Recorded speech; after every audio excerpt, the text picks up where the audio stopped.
Hey! Hello! We are the writers and most of the cast of Operation Mincemeat, and this is how our show starts, with these chords. What are they again? Oh, yeah.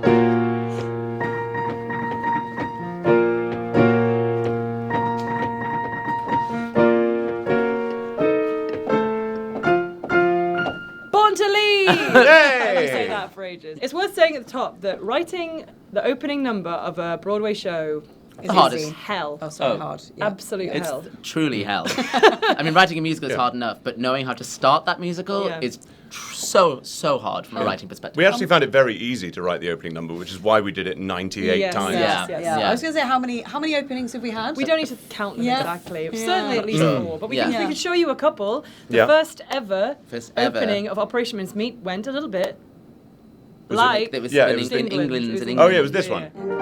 In England's days of yore, we ruled the seas and shore, but now there's darkness at our door. This green and pleasant land will turn to something else, and other stuff that's also bad. So that was our first one, and it didn't work because there was nothing about the plot in it whatsoever. People singing at you for no reason, basically. That was, for some reason, that didn't go well. It was a waste of time. That's not how to start a show, apparently. So then we thought, okay, no, we want to get specific with these posh boys. Yeah, who are these boys? And then we wrote a different song called Special Boy, which started like this. Don't land that. I've not got a clue how it goes. How does it start? How does it start? It starts, you are a special boy. Oh, it was an E minor. You are a special boy. That's what Mommy always said. That was all about posh boys. Boys with nannies. School again, crucially, we didn't learn the lesson. No, like why am I hearing from these men? And then we kind of realised, after a lot of talking about it, that what we had about half an hour into the show, was a song called Born to Lead. Was a duet. A duet between Monty and Chumley when they first kind of met each other. The opening of our show actually now goes, which I believe in you, Felix, that you can play. Come on. Okay, how do you play this then? Actual Born to Lead. Okay.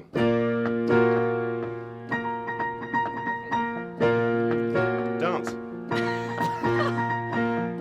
So yes, originally a duet. F. So you dreamt of... Oh yeah, sorry. How many times have you done it? Just go to the Let's go for the 3. So you dreamt of being a pilot, but you never got to fly. So you dreamt of sailing the 7 seas, but never got to try. Well, let Navy lads get soaking, we'll all stay nice and dry. We shout to all the soldiers, jump, and hear them shout how high. For we were made to give the orders, while lesser men take heed. For some were born to follow, but we were born to lead.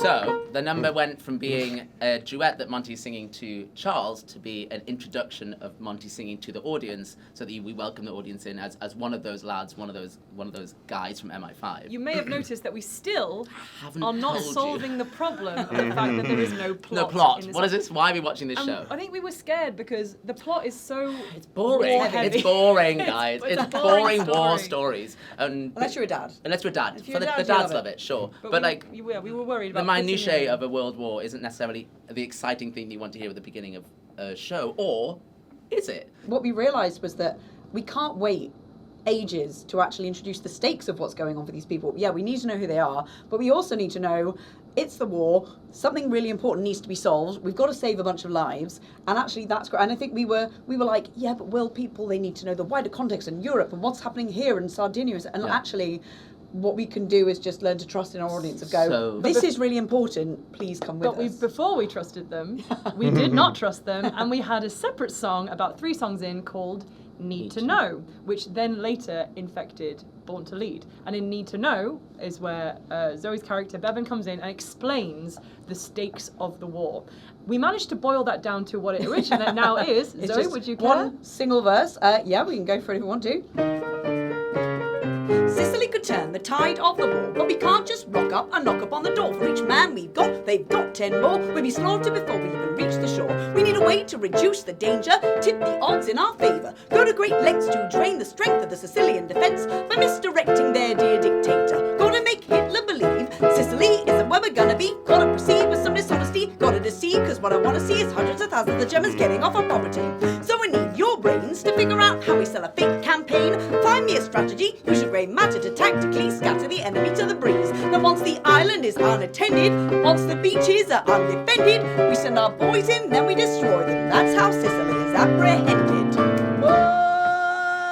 And then I have a... So the thing about this song in particular is it sort of really sets out the stall of stylistic tropes that we're going to be using. And so you get right from those opening chords like these. They actually belong to the song that one of the very first songs we wrote for the show that never actually made it into the show, which was very much a pastiche of different James Bond themes. So chords like this, they're immediately plucking from, films filled with daring do from the 40s, 50s, and 60s. Your kind of Where Eagles Dare, your Guns of Navarone, your anything like this that has that kind of preposterously over-egged dramaticism in the music. And chords like that, they just put you there immediately. But then once we sort of lift out of that and we're into the melody for that song is like every inch the kind of marching band music. It's very much kind of British Grenadier, Derby Kellyo, things like that. It's that kind of enormous jollity. Take away the backing, it's just a march. But we've got to funk that up a little bit so you get the kind of syncopated and also the that was kind of echoing Morse code, which again, just to try and drop people straight into the world from the music and the tone of it to put us in that kind of, the stakes are high, here we go. With Chumley coming in, what we wanted to do was set him apart from the rest of the characters that you've already met. So the rest of the MI5 boys are these kind of confident, charming, entitled men. They've come in and joined Monty. They've all sung in harmony. They've, poised for the school photo. And then Chumley comes in and it's the same melody and it's the same structure, but he's not singing about being born to lead. He is so stuck in his own brain and the things he's obsessed with. What he wants to talk about is finding trout, which is very, very special to him. But it immediately tells the audience that, like, this guy doesn't belong here, he doesn't fit in, and introduces him as this kind of emotional heart of the show. You immediately win their sympathy for Chumley with that. So how do you do that? Well, you do that with arrangement, like the music, the backing being a character. So you start off and you got this sort of you got this enormously confident backing for all of the, daring do and these adventurous boys. Aren't they so clever? And then when the harmony comes in, it's just kicking up a gear and now it's going up. But the energy keeps going up and up. And then finally you arrive at Chumley and it's... So delicate. It's like that. You suddenly have this far gentler thing, but with the same tune. It kind of immediately puts into your brain that he's observing all this, he's part of it, but it's flying past him. He's not involved in it in the way that he wants to be. And then we move from that into beginning to explain a bit more about the war. So we move into a section before Bevan arrives, which is the all of mainland Europe. And so, just do the exact same melody, but do it minor. All of mainland Europe is under Adolf's thumb. To a staging our invasion, and the countdown has begun. Our sights are set on Sicily, that stronghold of the Hun. But the island's packed with 100,000 German men with guns. If we cannot storm the beaches, it's sure to spell defeat. If the muscle men can't do it, call the masters of deceit. And so once we've got to the end of Bevan's rap, we are done with the main three sections of the song. And then we move into the final duet between Bevan and Monty, which is a sort of counter melody to the melody you've been hearing throughout. Yeah, we wanted to set up that Montague was going to have an adversary in his opposing forces. Opposing force against this lackadaisical gung-ho madness. We wanted to make it clear that there were going to be sort of three men at the centre of this story, all of whom had different sort of hopes and dreams and directions. So you had Montague, who is a wind against a brick wall, will just keep on going. Chumley, the kind of guy in the middle, who just wants to find his place and wants to achieve his own dreams. And Bevan, this man who is part of the establishment, but is actually an incredibly diligent, careful force. And that was the kind of the challenge we set ourselves in this number, was can we get across where we are in the war, what we need from our story, what the setup of the mission, and ultimately who these three men are that you're going to follow through this story. And the motivations, right? Because for the whole song being we're born to lead, we'll definitely